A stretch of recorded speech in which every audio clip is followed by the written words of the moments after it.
Well, hey everybody, so glad to be with you today, and especially glad to be with my colleague Chantel McHenry. Chantel, we've known each other a long time, right? Long time. When did we meet? Oh my goodness. Maybe like 2008. 2008. We have this there. mutual friend named Joel. Yeah. He has a church about half a mile that way, and it's a big church. Yes, it is. But we met through that. That's right. And one of the coolest things about Lakewood Church that we're talking about is in the city of Houston, it might be one of the most diverse churches in the city, wouldn't you say? Absolutely. Looks a lot like heaven. It does look a lot like heaven. I mean, there's not really even a majority of anything No. in the room. I mean, it's a little brown, a little black, a little white, a little bit of everything, and just it's unbelievable how much that looks like every tribe and every nation and every tongue. And I grew up Presbyterian, where we're not very expressive when we worship. At Lakewood, I had to get used to people got their hands like this is Presbyterians worshiping, right? Yeah. And this is a charismatic Presbyterian. And that's it. So seeing the diversity that I've grown through from Presbyterian background to lots of different churches that I've attended over the years, and now at a church that has multiple expressions of worship, the older I get, the more I realize this kingdom is way bigger than I ever imagined. And it involves way more people than I ever would have imagined, way more types of people than I ever would have imagined. And I just, I'm thrilled that our company has decided as a team that we want to intentionally open diversity coaching and a diversity practice. And Chantel is kind of heading that up for us. So diversity coaching, diversity search practice. I want to ask you about that, but It's interesting, the day before we filmed this, as Providence or God would have it, the airport I was in was the Atlanta airport. And there's a brand new exhibit in that T terminal right where you check in before you go through security, honoring John Lewis. Oh, nice. And he had the greatest quote when he was speaking at a commencement. I think he had over 150 honorary degrees were given to him over the years. And in there he said, I think Dr. King would say to us all right now, you need to be a headlight and not a tail light. And that's what we're trying to do here.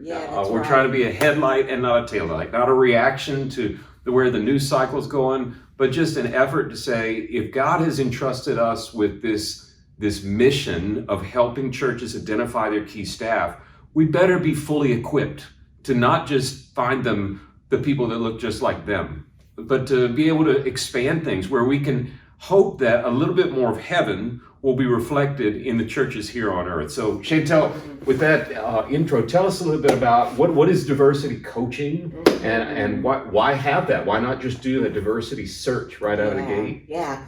So, diversity coaching is necessary because when you have sort of operated with people that look like you, think like you, maybe even live where you live, you've not really had to walk in another person's shoes. And so you're needing a coach to kind of help you diversify your team, bring people in that have different perspectives, that bring about a different value system, that maybe they think differently about life and politics. And how do you bring that person on, those people on, especially to your leadership team, and then begin to really emerge them into your culture? But you're getting a little bit of their culture as well. So sometimes the assimilation process needs some coaching. There's a great podcast I got to be a part of over the summer that was with Rufus Smith and Jimmy Rollins. And Rufus is smooth as silk. And I've known him for probably 20 years since I came to Houston, and we were both pastors here in town. And he pastors Hope Presbyterian in Memphis, which had been predominantly white, but the neighborhood in the 5-mile radius was not predominantly white. So they took a very strategic initiative in hiring Rufus as an associate and then the co-pastor and then the senior pastor to say, how can we reflect our immediate radius? And then Jimmy took his daddy's church, which was almost 100% black, and it was the flip. Like the neighborhood's not all black. We need to reflect. And in there, they shared some really strategic ideas because then both of them went to churches where the idea was, let's get diverse, but there wasn't really a plan. Yeah. And that's kind of what we're trying to do with this coaching, right? Yes, exactly. To kind of link arms with that leadership team of the Christian organization we're working with and helping them walk through the steps to bring on people that are diverse onto their team and help them to then their congregation, their staff, understand the perspective that that person comes from. It can be challenging as a minority walking into a majority space, and then people don't really get you, if you will. And that's what diversity is about. Not just bringing people to the table, but actually getting them involved, which is the inclusion part. And so when you think about, there's an analogy that's out in the DEI community, talks about diversity is being invited to the party, inclusion is being asked to dance. Well, I like to take it a little bit further. As you know, I'm a dancer. I love dancing. I do it socially, pre-COVID, of course. And so when I go out salsa dancing, the majority of the music that they play at salsa dance communities here in Houston is Puerto Rican music. Well, I don't do Puerto Rican salsa. I do Cuban salsa, and the music is totally different. Very different. And the dance is a little bit different, same 8 count, but slightly different. So when I go to a party and 90% of the music is Puerto Rican music, most of the time I'm sitting on the sideline. Wow. But oh my goodness, William, when they put on a Cuban song, and the 8 people that are in the room that are Cuban dancers, we're like, thank you. Come on now. You see us. We're here. Yes. And you put on a song. And that's what it's about. It's not just I get to be a part and I'm invited, but I am actually now a part of the community. You That's so see good. me and you get me. And some of that is the pre-work that I think we want to do with churches and schools and Christian nonprofits. As they think about becoming more diverse, they need to ask the question, not just diverse, but what kind of diverse is the right diverse? What are the first steps to take to be ready for that diversity? I have a client in South Miami that needed a teaching pastor years ago. And they said, it's got to be Latino. And I said, okay, I understand. They said, but do you know what kind of Latino? And I'm like, what? And I didn't understand. And so then we got into amazing conversations I'd never even thought of about the difference between, well, El Salvadorian's one thing, Cuban's another thing, Mexican is another thing. And beyond just nationality, are you looking for people that are living in primarily an agrarian, like in Western Michigan, you get a lot of people working flower fields. That's an entirely different diversity hire than a community full of people that have multiple advanced degrees and want to hear different illustrations but are also Latino. And it just was like scales fell off my eyes. Like, oh my gosh, there's way more complexity to this than just saying, let's hire diverse. And so tell us a little bit about some of the coaching steps that would happen if I'm a church and I'm like, we got to get more diverse, Chantel, help me. What does that look like? Yeah, so a consultant, myself, we're partnering also with Sam Collier. We would come into your Christian organization, sit down with your leadership team. We want to know about you, find out your DNA. Have you already started some DEI work? Do you already have people on your staff that are diverse in race, diverse in gender, diverse in culture? So we're really going to ask a lot of questions. And this is the part that sometimes can be a little bit uncomfortable, because having that conversation about where are you when it comes to diversity? Are you open? Are you somewhat open? Are you one person open and the rest of the team we need to kind of bring along?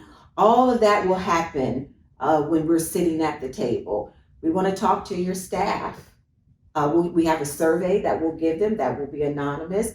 They'll be able to give us feedback about how they feel about diversity. All of this is in order for us to be able to give you great next steps that will be a win for your church, your Christian organization, to help bring about diversity. We're going to drive around your community, your 5-mile radius. What does your community look like? Are you in a gentrified community? That means something different than if you're not. So all of those things we will take into consideration. We're going to write a full sort of SWOT analysis report that will help you. And then, if you'd like, we'll walk with you with your next steps. We'll take those next steps, and we will every month meet with you to help you meet those goals. I think the longer I am learning about this, the more I'm realizing it's not about finding the solution as much as it is finding the next best step. Yeah. I remember I was talking years ago to a congregational church in New England, and they had their denomination is very much in favor of male and female pastors. And so I was asking them, well, do you think ideally your next senior pastor is a woman or man? And you wouldn't think this is a diversity issue, but it is, right? And they said, well, the chair of the committee said, I think having a female senior pastor be a good idea. We ought to do that. Like, okay. How many female senior pastors have you had before? Yeah. Well, this will be the first one. Okay, all right, fine. So it's a fairly good sized church, and I said, how many female associate pastors do you have that I could go talk to and learn how was that being a female on staff? And they were like, I can't remember if we have had that happen before. And I said, okay. And they were a congregational church, so they don't have revival. They have a lecture series. Okay. So same idea, just different nomenclature. And I said, so your lecture series that you have every year, can you give me a list of the females that have spoken at that so that I can talk to them about, was the congregation receptive? And he looked at me and he said, I can't think of any off the top of my head. I'd have to go ask. Okay, let me change subjects. When's the last time y'all had a big change around here, and how'd that go? And he looked at me and he said, well, a few years back, we tried to change the hymnal. And how'd that go? Well, we lost some people. I'm like, And finally the chair said, look, I get what you're driving at. I like the idea of hiring a female senior pastor right now, but we've got work to do before we're ready for that. Yeah. And I think that's kind of a different analogy of the same sort of thing. We want to find that next best step. That's right. Right? Yeah, we want to help you do the work. And so if I'm sitting here and I'm watching this, I'm saying, this is awesome. Is there any tangible first step I can take right now here, short of hiring Chantel and William to come? What are some good first steps you see churches taking in trying to move toward a more diverse staff? Yeah. So I think the first thing is start having the conversation, the difficult conversation. Start talking with the leadership team. Do you have a champion, someone on your team that will really spearhead this initiative for you? And then reach out to Vanderbloemen. We have a diversity readiness tool that you can take. It's very easy. It's 10 questions. Won't take you long to go through, answer the questions, and then it will kind of rate you, score you, of kind of where you are in your journey towards diversity.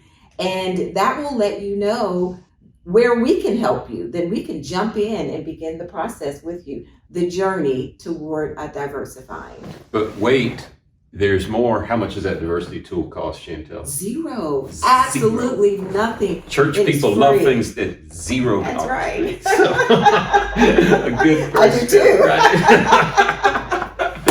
Oh, Yes. well, this is great. And, I'm remembering when I was in seminary, and President Gillespie, he would preach every Thursday at chapel. We'd chapel every day, but every Thursday, and he was preaching about a post-resurrection story in the Gospel of John.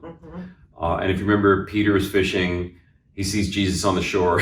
He puts on his clothes and then jumps in the water and swims to the shore, which is kind of weird. But then they grill some fish. They have a fish fry after church. And it says they brought their nets to the shore and there were 153 fish there. I was like, what's that all about? And so Dr. Gillespie went through all these different, like, well, one person said 1 + 5 + 3 is 9, and that's 3 times 3, like all this numerology kind of thing. And like, well, maybe it stood for this, or maybe there were this many of that. And he said, I don't know what the answer is, but here's what I've read that I really, really like as an answer. On the day Jesus said there were 153 fish in that net, there were 153 people groups that were identifiable in the world. And I have no idea whether that's literal or true, but man, is that not just the picture? I want to do what I can to ask questions and learn and walk alongside you in our practice as we try and bring that vision of heaven down here on earth. Absolutely, because our common denominator is Jesus Christ. That's it. Regardless of what you believe, theology-wise, we believe in the blood of Jesus. The last thing I heard at that John Lewis exhibit yesterday, because they're just playing speeches kind of on a rolling thing, and I think it's the very end of his last book that he wrote, and it's something like, we are one family, we are one house, and I'm committed to seeing that house be as full of people as possible. I agree. Thank you. I agree. Yeah. That's wonderful. Thanks so much, Chantel. And Chantel and Eric Albert and I and Holly Tate will be continuing to spearhead things on this. This is not a flash in the news cycle for us. This is a real deal. We are a search firm. This is a piece of what we do, but it's a very intentional piece, and you're going to be hearing more about it in the days and weeks to come. Yeah. God bless you, and let's bring heaven down on earth.